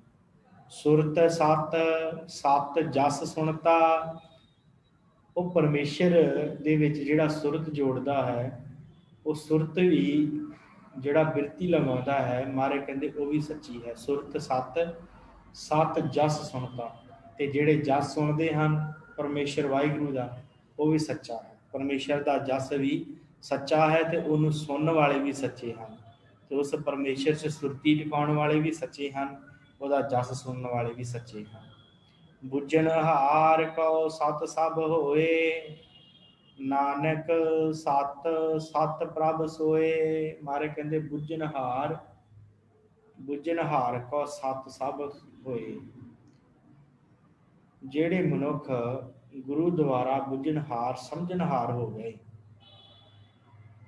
ਬੁੱਝਣਹਾਰ ਕੋ ਸਤ ਸਭ ਹੋਏ, ਮਹਾਰਾਜ ਕਹਿੰਦੇ ਉਹਨਾਂ ਨੂੰ ਫਿਰ ਸਤ ਸਰੂਪ ਜਿਹੜਾ ਪ੍ਰਤੀਤ ਹੋਣ ਲੱਗ ਜਾਂਦਾ, ਜਿਹੜਾ ਗੁਰੂ ਦੁਆਰਾ ਪ੍ਰਾਪਤ ਕਰਦਾ। ਬੁੱਝਣਹਾਰ, ਜਿਹੜੇ ਬੁੱਝਣਹਾਰ ਹੋ ਜਾਂਦੇ ਆ, ਜਿਹੜੇ ਉਸ ਨੂੰ ਜਾਣਨਹਾਰ ਹੋ ਜਾਂਦੇ, ਜਪ ਕੇ ਬੰਦਗੀ ਕਰਕੇ ਨਾਮ ਸਿਮਰ ਕੇ ਜਿਹੜੇ ਉਹਨੂੰ ਜਾਣਨ ਵਾਲੇ ਹੋ ਜਾਂਦੇ ਆ, ਉਹਨਾਂ ਨੂੰ ਫਿਰ ਪ੍ਰਤੀਤ ਹੁੰਦਾ ਹੈ ਕਿ ਪਰਮੇਸ਼ਰ ਜਿਹੜਾ ਹੈ ਉਹ ਸੱਚਾ ਹੈ, ਸਭ ਜਗ੍ਹਾ ਦੇ ਉੱਤੇ ਹੈ। ਬੁੱਝਣਹਾਰ ਕੋ ਸਤ ਸਭ ਹੋਏ, ਨਾਨਕ ਸਤ ਸਤ ਪ੍ਰਭ ਸੋਏ, ਮਹਾਰਾਜ ਕਹਿੰਦੇ ਕਿ ਉਹ ਵਾਹਿਗੁਰੂ ਜਿਹੜਾ ਭਾਈ ਸੱਚਾ ਹੈ ਉਹ ਪ੍ਰਭੂ ਵਾਹਿਗੁਰੂ ਸਦੀਵੀ ਤੌਰ ਤੇ ਸੱਚਾ ਹੈ ਭਾਈ ਸਿੱਖੋ, ਤੇ ਉਹਨੂੰ ਜਪਣ ਵਾਲੇ ਵੀ ਸੱਚੇ ਹਨ ਤੇ ਉਹ ਵਾਹਿਗੁਰੂ ਆਪ ਵੀ ਸੱਚਾ ਹੈ। ਸਤ ਸਰੂਪ ਹਿਰਦੈ ਜਿਨ ਮਾਨਿਆ, ਕਰਨਹਾਰ ਤਿਨ ਮੂਲ ਪਛਾਨਿਆ। ਸਤ ਸਰੂਪ ਹਿਰਦੈ ਜਿਨ ਮਾਨਿਆ, ਮਾਨਿਆ ਪੜ੍ਹਨਾ ਹੈ, ਨੰਨਾ ਲੱਗਾ ਹੋਇਆ ਇਸ ਕਰਕੇ। ਪਛਾਨਿਆ ਪੜ੍ਹਨਾ, ਪਛਾਣਿਆ ਨਹੀਂ ਪੜ੍ਹਨਾ, ਪਛਾਨਿਆ ਨੰਨੇ ਦੇ ਨਾਲ। ਸਤ ਸਰੂਪ ਪਰਮੇਸ਼ਰ ਵਾਹਿਗੁਰੂ ਜੋ ਹੈ, ਸਤ ਸਰੂਪ ਹਿਰਦੈ ਜਿਨ ਮਾਨਿਆ, ਜਿਸ ਜਗਿਆਸੂ ਨੇ, ਜਿਸ ਗੁਰਮੁਖ ਪਿਆਰੇ ਨੇ ਇਹ ਗੱਲ ਜਾਣ ਲਈ ਕਿ ਪਰਮੇਸ਼ਰ ਸੱਚਾ ਹੈ। ਸਤ ਸਰੂਪ ਹਿਰਦੈ ਜਿਹਨੇ ਆਪਣੇ ਹਿਰਦੇ ਦੇ ਵਿੱਚ ਇਹ ਗੱਲ ਜਾਣ ਲਈ ਕਿ ਪਰਮੇਸ਼ਰ ਦਾ ਰੂਪ ਸੱਚਾ ਹੈ। ਸਤ ਸਰੂਪ ਹਿਰਦੈ ਜਿਨ ਮਾਨਿਆ, ਕਰਨ ਹਾਲ ਤਿਨ ਮੂਲ ਪਛਾਨਿਆ। ਮਹਾਰਾਜ ਕਹਿੰਦੇ ਉਸ ਮਨੁੱਖ ਨੇ ਉਹ ਜਿਹੜਾ ਕਰਨ ਕਰਾਵਣ ਹਾਰ ਪਰਮੇਸ਼ਰ ਹੈ ਨਾ, ਉਹਦਾ ਮੂਲ ਪਛਾਣ ਲਿਆ, ਉਹਦਾ ਮੁੱਢ ਜਿਹੜਾ ਹੈ ਉਹ ਜਾਣ ਲਿਆ ਕਿ ਹਾਂ ਪਰਮੇਸ਼ਰ ਸੱਚਾ ਹੈ ਤੇ ਉਹ ਕਿਵੇਂ ਸ੍ਰਿਸ਼ਟੀ ਚਲਾ ਰਿਹਾ, ਕੀ ਉਹਦਾ ਮੁੱਢ ਹੈ, ਕਿਵੇਂ ਉਹ ਆਰੰਭ ਹੋਇਆ। ਮਹਾਰਾਜ ਕਹਿੰਦੇ ਉਹਨੂੰ ਪ੍ਰਤੀਤ ਹੁੰਦਾ ਹੈ ਜਿਹੜਾ ਮਨੁੱਖ ਉਹ ਸੱਚ ਸਰੂਪ ਨੂੰ ਹਿਰਦੇ ਦੇ ਵਿੱਚ ਧਾਰਨ ਕਰਦਾ। ਜਾ ਕੈ ਹਿਰਦੈ ਵਿਸਵਾਸ ਪ੍ਰਭ ਆਇਆ, ਤਤ ਗਿਆਨ ਤਿਸ ਮਨ ਪ੍ਰਗਟਾਇਆ। ਜਾ ਕੈ ਹਿਰਦੈ ਵਿਸਵਾਸ ਪ੍ਰਭ ਆਇਆ, ਜਿਸ ਮਨੁੱਖ ਦੇ ਹਿਰਦੇ ਦੇ ਵਿੱਚ ਪਰਮੇਸ਼ਰ ਵਾਹਿਗੁਰੂ ਦਾ ਵਿਸ਼ਵਾਸ ਵੱਜ ਗਿਆ। ਸੌਖਿਆ ਵਿਸ਼ਵਾਸ ਨਹੀਂ ਸਾਧ ਸੰਗਤ ਵੱਜਦਾ। ਲੋਕ ਨਾਸਤਕ ਹੋ ਜਾਂਦੇ ਆ ਵਿਸ਼ਵਾਸ ਬੰਨ੍ਹਦੇ, ਪਰ ਵਾਹਿਗੁਰੂ ਦੇ ਵਿੱਚ ਵਿਸ਼ਵਾਸ ਬੰਨਣਾ ਕੋਈ ਸੌਖੀ ਗੱਲ ਨਹੀਂ ਹੁੰਦੀ। ਹਰ ਕੋਈ ਕਹਿ ਤੇ ਦਿੰਦਾ ਕਿ ਮੇਰਾ ਵਿਸ਼ਵਾਸ ਹੈ ਪਰਮੇਸ਼ਰ ਦੇ ਵਿੱਚ, ਪਰ ਸਾਧ ਸੰਗਤ ਜਦੋਂ ਮਾੜਾ ਜਿਹਾ ਦੁੱਖ ਆਉਂਦਾ ਤੇ ਅਗਲਾ ਭੱਜਦਾ ਹੈ ਕਿ ਕਿਹੜੇ ਪਾਸੇ ਜਾਵਾਂ, ਮੈਂ ਤਾਂ ਦੁਖੀ ਬੜਾ, ਰੱਬ ਤੇ ਹੈ ਹੀ ਨਹੀਂ। ਲੋਕ ਨਾਸਤਕ ਹੋ ਜਾਂਦੇ ਆ। ਪਰ ਮਹਾਰਾਜ ਕਹਿੰਦੇ ਜਿਹਦੇ ਮਨ 'ਚ ਵਿਸ਼ਵਾਸ ਆ ਗਿਆ ਨਾ, ਦੁੱਖ ਵੇਲੇ ਸੁੱਖ ਵੇਲੇ ਇਹ ਜਾਣ ਲਿਆ ਕਿ ਪਰਮੇਸ਼ਰ ਹੈ ਤੇ ਮੇਰੇ ਕੋਲ ਹੈ, ਮੇਰੇ ਅੰਗ ਸੰਗ ਹੈ। ਜਾ ਕੇ ਹਿਰਦੇ ਵਿਸ਼ਵਾਸ ਪ੍ਰਭ ਆਇਆ, ਜਿਸ ਦੇ ਹਿਰਦੇ ਦੇ ਵਿੱਚ ਭਰੋਸਾ ਆ ਗਿਆ ਪਰਮੇਸ਼ਰ ਦਾ, ਵਾਹਿਗੁਰੂ ਦਾ ਕਿ ਹਾਂ ਉਹ ਹੈ, ਤਤ ਗਿਆਨ ਤਿਸ ਮਨ ਪ੍ਰਗਟਾਇਆ। ਮਹਾਰਾਜ ਕਹਿੰਦੇ ਤਤ ਗਿਆਨ ਹੁੰਦਾ ਹੈ ਨਾ, ਜਿਹੜਾ ਸਿਖਰਲਾ ਗਿਆਨ, ਜਿਹੜਾ ਸਿਧਾਂਤਕ ਗਿਆਨ ਪਰਮੇਸ਼ਰ ਦਾ, ਉਹ ਮਹਾਰਾਜ ਕਹਿੰਦੇ ਉਹਦੇ ਹਿਰਦੇ 'ਚ ਪ੍ਰਗਟ ਹੋ ਜਾਂਦਾ ਹੈ। ਤਤ ਗਿਆਨ ਤਿਸ ਮਨ ਪ੍ਰਗਟਾਇਆ, ਉਹਦੇ ਮਨ 'ਚ ਪ੍ਰਗਟ ਹੋ ਜਾਂਦਾ ਹੈ ਪਰਮੇਸ਼ਰ ਦਾ ਉਹ ਪ੍ਰਕਾਸ਼, ਉਹ ਗਿਆਨ ਪ੍ਰਗਟ ਹੋ ਜਾਂਦਾ ਉਹਦੇ ਹਿਰਦੇ ਦੇ ਵਿੱਚ, ਜਿਹੜਾ ਵਿਸ਼ਵਾਸ ਕਰ ਲੈਂਦਾ ਪਰਮੇਸ਼ਰ ਹੈ। ਤੇ ਇਹ ਭਰੋਸਾ ਸਾਧ ਸੰਗਤ ਗੱਲਾਂ ਨਾਲ ਨਹੀਂ ਵੱਜਦਾ, ਬੰਦਗੀ ਨਾਲ ਵੱਜਦਾ। ਭੈ ਤੇ ਨਿਰਭਉ ਹੋਏ ਬਸਾਨਾ, ਜਿਸ ਤੇ ਉਪਜਿਆ ਤਿਸ ਮਾਹੇ ਸਮਾਨਾ। ਸਤਿਗੁਰ ਕਹਿੰਦੇ ਆ ਭੈ ਤੇ ਨਿਰਭਉ ਹੋਏ ਬਸਾਨਾ, ਉਹ ਮਨੁੱਖ ਭੈ ਤੋਂ ਨਿਰਭਉ ਹੋ ਜਾਂਦਾ ਤੇ ਨਿਰਭਉ ਹੋ ਕਰਕੇ ਵਸਦਾ ਹੈ। ਭੈ ਤੇ ਨਿਰਭਉ ਹੋਏ ਬਸਾਨਾ, ਉਹ ਵਾਹਿਗੁਰੂ ਜਿਹੜਾ ਹੈ ਉਹ ਭੈ ਤੋਂ ਰਹਿਤ ਹੈ, ਨਿਰਭਉ ਹੈ, ਤੇ ਜਿਹੜਾ ਉਹਦੇ ਵਿਸ਼ਵਾਸ ਕਰਨ ਲੈਂਦਾ। ਭੈ ਤੇ ਨਿਰਭਉ ਹੋਏ ਬਸਾਨਾ, ਜਿਸ ਤੇ ਉਪਜਿਆ ਤੇ ਸਮਾਹੇ ਸਮਾਨਾ। ਮਹਾਰਾਜ ਕਹਿੰਦੇ ਫਿਰ ਉਹ ਪਰਮੇਸ਼ਰ ਜਿਹੜਾ ਹੈ ਨਾ ਵਾਹਿਗੁਰੂ, ਉਹ ਭੈ ਰਹਿਤ ਹੈ, ਨਿਰਭਉ ਹੋਏ ਬਸਾਨਾ। ਭੈ ਤੇ ਨਿਰਭਉ ਹੋ ਜਾਂਦਾ ਹੈ ਮਨੁੱਖ ਜਿਹੜਾ ਉਸ ਵਾਹਿਗੁਰੂ ਨੂੰ ਜਾਣਦਾ ਤੇ ਸੁਖੀ ਵਸਦਾ ਹੈ ਭੈ ਤੋਂ ਨਿਰਭਉ ਹੋ ਕਰਕੇ। ਤੇ ਸਤਿਗੁਰੂ ਬਖਸ਼ਿਸ਼ ਕਰਦੇ ਆ ਕਿ ਭੈ ਤੇ ਨਿਰਭਉ ਹੋਏ ਬਸਾਨਾ, ਉਹ ਪਰਮੇਸ਼ਰ ਸ੍ਰਿਸ਼ਟੀ ਦੇ ਵਿੱਚ ਭੈ ਤੋਂ ਨਿਰਭਉ ਹੋ ਕਰਕੇ ਵਸਿਆ ਹੈ। ਜਿਸ ਤੇ ਉਪਜਿਆ ਤਿਸ ਮਾਹੇ ਸਮਾਨਾ, ਜਿਸ ਵਾਹਿਗੁਰੂ ਤੇ ਜੀਵ ਜਿਹੜਾ ਪੈਦਾ ਹੋਇਆ ਹੈ ਤੇ ਤਿਸ ਮਾਹੇ ਉਸੇ ਹੀ ਦੇ ਵਿੱਚ ਸਾਰਾ ਕੁਝ ਸਮਾ ਜਾਣਾ। ਮਨੁੱਖ ਭੈ ਤੋਂ ਨਿਰਭਉ ਹੋ ਜਾਂਦਾ ਇਹਨੂੰ ਧਿਆ ਕੇ, ਫਿਰ ਉਹਨੂੰ ਗੱਲ ਪਤਾ ਲੱਗ ਜਾਂਦੀ ਕਿ ਜਿਸ ਤੋਂ ਮੈਂ ਪੈਦਾ ਹੋਇਆ ਤੇ ਉਹਦੇ ਵਿੱਚ ਹੀ ਵਾਪਸ ਸਮਾ ਜਾਣਾ। ਭੈ ਤੇ ਨਿਰਭਉ ਹੋਏ ਬਸਾਨਾ, ਜਿਸ ਤੇ ਉਪਜਿਆ ਤਿਸ ਮਾਹੇ ਸਮਾਨਾ, ਉਹਦੇ ਵਿੱਚ ਹੀ ਬਾਅਦ ਸਮਾ ਜਾਣਾ ਹੈ, ਉਹਨੂੰ ਪ੍ਰਤੀਤ ਹੋ ਜਾਂਦਾ, ਫਿਰ ਉਹਦਾ ਡਰ ਲੈ ਜਾਂਦਾ। ਬਸਤ ਮਾਹੇ ਲੈ ਬਸਤ ਗਡਾਈ, ਤਾਕੋ ਭਿੰਨ ਨਾ ਕਹਿਣਾ ਜਾਈ। ਮਹਾਰਾਜ ਕਹਿੰਦੇ ਜਿਵੇਂ ਵਸਤ ਚੀਜ਼ ਦੇ ਵਿੱਚ, ਵਸਤ ਦਾ ਅਰਥ ਹੁੰਦਾ ਚੀਜ਼, ਵਸਤੂ, ਬਸਤ ਮਾਹੀ ਲੈ ਬਸਤ ਗਡਾਈ। ਮਹਾਰਾਜ ਕਹਿੰਦੇ ਜਿਵੇਂ ਵਸਤੂ ਦੇ ਵਿੱਚ, ਚੀਜ਼ ਦੇ ਵਿੱਚ ਗਡਾਈ ਮਿਲਾ ਲਈ ਜਾਵੇ, ਜਿਵੇਂ ਇੱਕ ਵਸਤੂ ਦੂਜੀ ਵਸਤੂ ਜਿਵੇਂ ਮਨਾ ਲਈ ਜਾਵੇ। ਵਸਤ ਮਾਹੀ ਲੈ ਬਸਤ ਗਡਾਈ, ਤਾਕੋ ਭਿੰਨ ਨਾ ਕਹਿਣਾ ਜਾਏ। ਕਹਿੰਦੇ ਫਿਰ ਉਹਨੂੰ ਭਿੰਨ ਵੱਖਰਾ ਨਹੀਂ ਕਿਹਾ ਜਾ ਸਕਦਾ। ਜਦੋਂ ਕਿਸੇ ਵਸਤੂ 'ਚ ਦੂਸਰੀ ਵਸਤੂ ਮਿਲ ਜਾਵੇ ਉਹ ਇੱਕੋ ਜਿਹੀਆਂ ਹੋ ਜਾਂਦੀਆਂ। ਮਹਾਰਾਜ ਕਹਿੰਦੇ ਇਸੇ ਤਰ੍ਹਾਂ ਤਾਕੋ ਭਿੰਨ ਨਾ ਕਹਿਣਾ ਜਾਈ, ਪਰਮੇਸ਼ਰ ਜਿਹੜਾ ਹੈ ਉਹ ਇਸ ਤਰ੍ਹਾਂ ਸੰਸਾਰ ਦੇ ਵਿੱਚ ਰਚਿਆ ਹੋਇਆ ਹੈ, इस तरह जिहड़ा जीव है उहनूं जप के उहदे विच मिल जाता है, जिवें किसी वस्तु दे विच दूसरी वस्तु मिल जाती है। वस्त माही ने वस्त गड़ाई, ताको भिन्न ना कहना जाए। महाराज कहते उन्होंने भिन्न नहीं कहा जा सकता, उन्होंने वखरा नहीं कहा जा सकता। जिवें सतगुर कहते आ, जिवें सोने की कोई वस्तु होंदी है ते उन्होंने ढाल के कुठाली दे विच डली ने बना के ते उहदे फिर गहने बना लो, जो मर्जी रूप दिता जाता है उस वस्तु नूं। ते वो महाराज कहते फिर वो भावें हुंदा सोना ही है, पर उन्होंने किसी खास गहने का फिर नाम दिता जाता है कि यह फलाना गहना है। इस तरह साध संगत जिवें कोई जल की तरंग होंदी है पानी तो उठी, वो फिर जल की तरंग कही जाती है, पर हुंदा तो जल का रूप ही है। इस तरह जिहड़ा परमेश्वर का प्यारा हुंदा उहनूं जप के वस्त माही ले वस्त गड़ाई उहदे विच ही समा जाता। जे वस्तु च वस्तु समा जाती है, ताको भिन्न ना कहना जाए। महाराज कहते फिर इहनूं भिन्न नहीं कहा जा सकता, फिर इहनूं वखरा नहीं कहा जा सकता। बूझण बूझै बूझण हार विवेक, नारायण मिले नानक एक। बूझै बूझण हार विवेक। महाराज कहते उस परमेश्वर नूं जिहड़ा जीव बूझणहार समझण वाला हो के माया तो आत्म तत्त उस विवेक का निर्णय कर लवे, बूझे भाव समझ लवे परमेश्वर के बारे। बूझे बूझणहार विवेक, विवेक बुद्धि के द्वारा उस परमेश्वर नूं बुझ लवे जिहड़ा बूझणहार है। नारायण मिले नानक एक। महाराज कहते उसनूं वो परमेश्वर जिहड़ा नारायण स्वरूप है ना, नर आयन जिहड़ा नरां दे विच आया होया है, भाव सारे जीवां दे विच वसन वाला जिहड़ा परमेश्वर है। नारायण मिले नानक एक। महाराज कहते वो एक रूप जिहड़ा उहनूं दिसन लग पैंदा है, एक रूप प्रगट हो जाता उस मनुख दे ਹਿਰਦੇ ਦੇ ਵਿੱਚ। ਜਿਹੜਾ ਮਨੁੱਖ ਇਹ ਗੱਲ ਜਾਣ ਲੈਂਦਾ ਹੈ ਕਿ ਪਰਮੇਸ਼ਰ ਜਿਹੜਾ ਹੈ, ਜਿਹੜਾ ਬੁੱਝ ਲੈਂਦਾ ਕਿ ਪਰਮੇਸ਼ਰ ਕਿਵੇਂ ਸੰਸਾਰ ਦੀ ਕਾਰ ਚਲਾ ਰਿਹਾ। ठाकुर का सेवक आज्ञाकारी, ठाकुर का सेवक सदा पूजारी। ਹੁਣ ਮਹਾਰਾਜ ਸੱਚੇ ਪਾਤਸ਼ਾਹ ਬਖਸ਼ਿਸ਼ ਕਰਦੇ ਆ ਉਹ ਸੇਵਕ ਦੇ ਬਾਰੇ ਜਿਹੜਾ ਪਰਮੇਸ਼ਰ 'ਚ ਸਮਾ ਜਾਂਦਾ, ਜਿਹੜਾ ਸੱਚੇ ਦੇ 'ਚ ਸਮਾ ਜਾਂਦਾ। ਉਹਦੀ ਮਹਾਰਾਜ ਨੇ ਗੱਲ ਕੀਤੀ ਹੈ ਕਿ ਠਾਕੁਰ ਕਾ ਸੇਵਕ ਆਗਿਆਕਾਰੀ, ਜਿਹੜਾ ਉਸ ਵਾਹਿਗੁਰੂ ਦਾ, ਠਾਕੁਰ ਦਾ, ਉਸ ਹਰੀ ਦਾ, ਪਰਮੇਸ਼ਰ ਦਾ ਸੇਵਕ ਹੈ, ਉਹ ਆਗਿਆਕਾਰੀ ਹੁੰਦਾ। ਉਹ ਆਪਣੇ ਠਾਕੁਰ ਦੀ, ਉਹ ਵਾਹਿਗੁਰੂ ਦੀ ਆਗਿਆ 'ਚ ਚੱਲਦਾ ਹੈ। ਜਿਹੜਾ ਬੁੱਝਣਹਾਰ ਜਿਹਨੇ ਹੋਣਾ ਹੈ ਨਾ, ਮਹਾਰਾਜ ਕਹਿੰਦੇ ਉਹ ਪਹਿਲਾਂ ਆਗਿਆਕਾਰੀ ਹੁੰਦਾ ਸਭ ਤੋਂ ਪਹਿਲਾ ਗੁਣ ਉਹਦਾ। ਇਹ ਨਹੀਂ ਕਿ ਉਹ ਆਗਿਆਕਾਰੀ ਨਾ ਹੋਵੇ ਤੇ ਭੱਜਾ ਫਿਰੇ ਜਿੱਦਣ ਨੂੰ ਦਿਲ ਕਰਦਾ। ਸਭ ਤੋਂ ਪਹਿਲਾਂ ਜਿਹਨੇ ਪਰਮੇਸ਼ਰ ਨੂੰ ਪ੍ਰਾਪਤ ਕਰਨਾ ਉਹਨੂੰ ਠਾਕੁਰ ਦਾ ਆਗਿਆਕਾਰੀ ਸੇਵਕ ਬਣਨਾ ਪਏਗਾ। ਠਾਕੁਰ ਕਾ ਸੇਵਕ ਆਗਿਆਕਾਰੀ, ਠਾਕੁਰ ਕਾ ਸੇਵਕ ਸਦਾ ਪੂਜਾਰੀ। ਪੂਜਾਰੀ ਸ਼ਬਦ ਹੈ, ਪੱਪੇ ਨੂੰ ਦੋ ਜਲੈਂਕੜ ਲੱਗੇ ਹੋਏ ਹਨ। ਠਾਕੁਰ ਕਾ ਸੇਵਕ ਸਦਾ ਪੂਜਾਰੀ। ਮਾਰੇ ਕਹਿੰਦੇ ਠਾਕੁਰ ਦਾ ਸੇਵਕ ਹੁੰਦਾ ਉਹ ਸਦਾ ਪੁਜਾਰੀ, ਪੂਜਾ ਕਰਦਾ ਠਾਕੁਰ ਦੀ, ਵਾਹਿਗੁਰੂ ਦੀ, ਪਰਮੇਸ਼ਰ ਦੀ ਪੂਜਾ ਕਰਦਾ। ਉਹ ਪਰਮੇਸ਼ਰ ਤੋਂ ਇਲਾਵਾ ਹੋਰ ਕਿਸੇ ਦੀ ਪੂਜਾ ਨਹੀਂ ਕਰਦਾ।